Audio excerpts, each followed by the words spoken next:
What if the person you've been calling me all this time is only a part of you? What if the choices you make, the patterns you keep finding yourself in, even the way you talk to yourself in the mirror, weren't born from your deepest truth, but from strategies you built a long time ago simply to belong and to survive in this world? And what if the reason change may feel so hard for you isn't because you're broken or weak or there's something wrong with you, but because the version of you trying to do the changing was never the whole story of you in the first place? Hi, I'm Marina Papa, transformational coach and founder of the AP Method. And if you're ready to do life, love, and success in a way that actually gets you results, then this video and this channel are for you. And today we're beginning a journey into the foundations of transformation. Because before you can change anything in your life, you have to understand how you got here in the first place. You have to see the lens you've been looking through. Think of it like glasses you've worn since childhood. You don't even notice they're on anymore, but they tint everything you see. And unless you take them off for a moment, you'll never know how clear life can really look.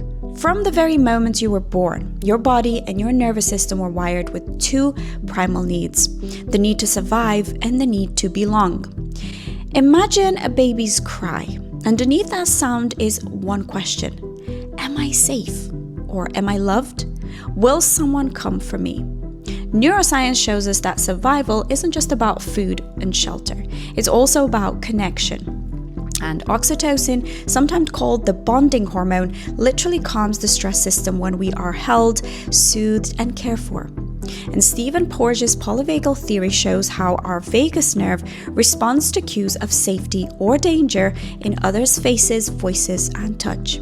From the very beginning, love and survival are entwined. When a child feels secure, it's like having a strong safety net. They can climb, explore, fall, and know someone will catch them. When a child feels uncertain, when love is inconsistent or conditional, the nervous system wires itself to be on edge. It's like living with a smoke alarm that goes off not just for fires, but for burnt toast, steam from the shower, or even dust in the air. That alarm keeps you alive, but it also keeps you anxious. Carl Jung, one of the great voices of psychology, called this the persona, the mask we create to meet the world. As children, we learned if I act this way, I get love. If I hide this part of me, I stay safe. And piece by piece, we stitch together a costume. And here's the catch: sometimes we forget to take it off. Now, Jung also said that the goal of life isn't to destroy the persona, but to go through the process of individuation, discovering and integrating all of the parts of ourselves so we can live as a whole person, not just the mask. And that's what transformation really, really means. Neuroscience explains how this sticks. Once a pattern is encoded, your brain runs it automatically. The amygdala is the smoke alarm, always scanning for danger, and the hippocampus is the scrapbook holding onto the emotional memories.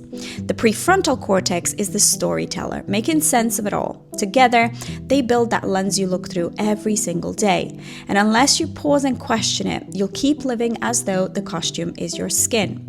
For example, imagine a child who only ever got praised when they achieved.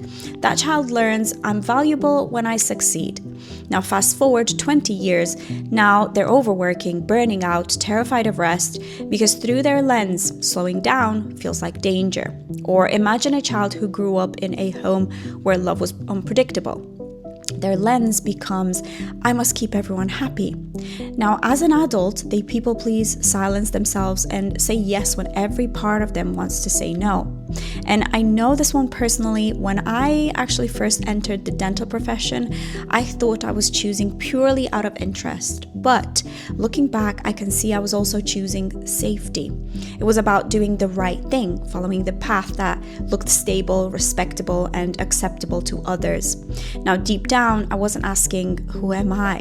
Or what do I want? I was asking, how do I make sure I'm okay in the eyes of the world? Now, that mask worked. It got me approval, it paid the bills, but it wasn't all of me. That's the thing about the persona. It's not bad, it's just incomplete. So here's the question I want you to reflect on right now.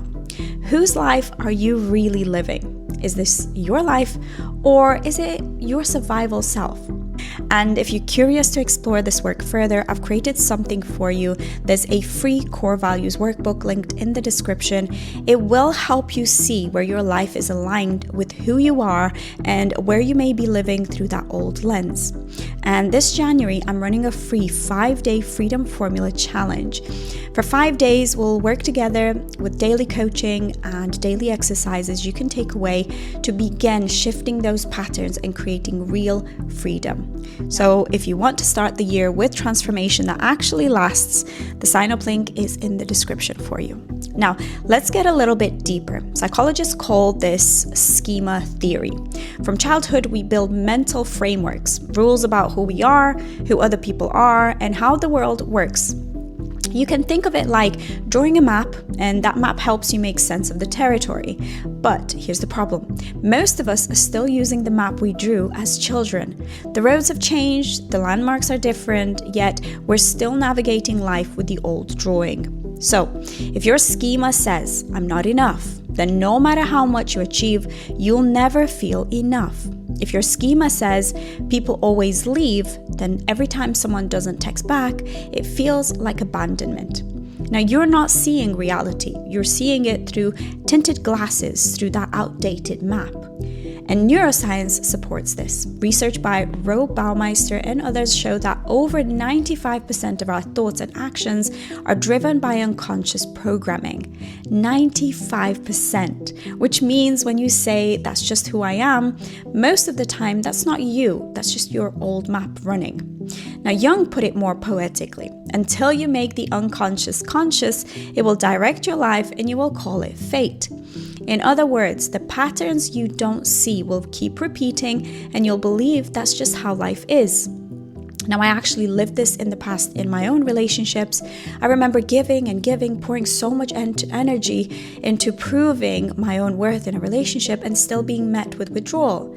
At the time, I thought it was about me. I thought it was me that wasn't enough. But what was really happening was that I was running from an old program. If I keep people happy, I'll be safe. That wasn't me. That was my lens at the time. Now, the shadow is where these hidden programs live. Jung said the shadow isn't evil, it's simply what we repress. But when we repress it, it doesn't disappear. It controls us from the dark. Modern neuroscience confirms this with studies on unconscious bias. The things we deny or suppress often drive our split-second choices. The shadow shows up in the partners we choose, the habits we can't break, and the fears that we won't let go. That's why awareness is always step one. You cannot change what you cannot see. So let's make this real for you. Imagine for a moment that you could design the life that you wanted, your dream scenario. The relationships, the career, the mornings, the evenings, the day-to-day, the way you want to feel when you wake up. I want you to think and write down what this would look like. Now look at your current reality. Where are the two aligned and where are they not? That gap is between your vision and your present. That is your lens at work. That's your outdated map guiding you down the wrong road. Now, I had to also face this myself before I stepped in fully into my coaching. I wrote down the life I wanted, the energy, the freedom, the impact. Then I looked at my reality at the time and it was really out of alignment. I was not spending time on doing my coaching. I maybe wasn't stepping into my power or worth as a coach. It was not aligned. And that was the beginning of change for me. Now, I see this again and again in my clients and I've lived it myself. People will often ask, I don't know why I keep ending up in the same situation or why I keep repeating the same mistakes. And the answer isn't that they're weak or there's something wrong, it's that their lens hasn't been questioned. Their map hasn't been updated. And the good news is change is possible. The brain can rewire. Neuroplasticity shows us that with new awareness, new habits, new experiences, our pathways literally change. What was once automatic can become a choice. What was once unconscious can become conscious, and what was once shadow can be integrated into wholeness. But it begins with taking stock, asking what programs are running my life, which ones serve me and which ones don't, and am I willing to finally see them and change them? And here are 3 exercises for you to start working with. Number 1, what was the first time I felt I had to earn love? Now notice if anything comes up. The notice and ask yourself how that might still play out today. Your second reflection is this: who would I be without a need to please? Now imagine living one day as that version of you. What does that look like? I want you to go really deep into this. Write it down. And the third tool is taking inventory. Now I want you to ask yourself, do you wear a mask, and where do you wear this mask? Is it at work, in relationships, online? Where do you hide the parts of yourself you fear won't be accepted? Write it down. This is really important because awareness is the beginning to making changes. And here are 2 bonus reflections that you can take even deeper. When do you feel most like yourself? And when do you feel like you're maybe acting? And if my 10-year-old self would see me now, what would they notice about how I've been living?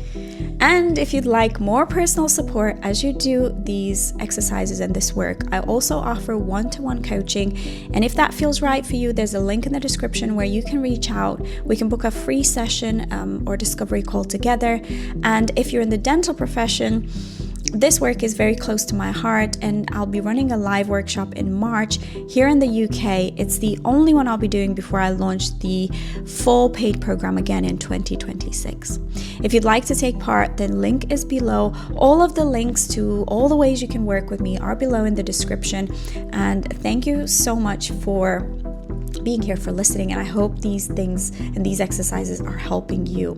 The truth is, most of us are walking through life unaware, outsourcing our happiness, our peace, even our success to the outside world. We look to others for reassurance, for validation, for inspiration, and of course those things matter, but the deepest truth is this: everything you've been searching for out there has been within you all along, and that's why I do this work. That wisdom, the courage, the resilience, the confidence, the peace, even the power to create the kind of success, fulfillment, love, or freedom you want, it's always been yours. It's just been buried under layers of conditioning, survival patterns, and all of this noise. And that chest of gold is hidden beneath all of this dirt. And you've been settling for scraps in the meantime because you didn't know this. Now, my mission is to help you uncover that treasure, to strip away the layers that keep you from your own power so that you can live from a place of peace, authenticity, confidence, and strength. Because when you find that place, there is nothing you cannot overcome, nothing you cannot figure out, and nothing that can shake you. And no matter what your goal is, whether it's success, whether it's fulfillment, whether it's living a life that feels authentic, peaceful, and free, or whether it's building the kind of wealth or love or career you dream of, this is the only way to do it. It all begins here. And that is my dream for every person that I reach. That's what the AP method is here for. So once again, thank you for being here. Thank you for watching. Thank you for listening. And I can't wait to see you in the next one. Bye for now.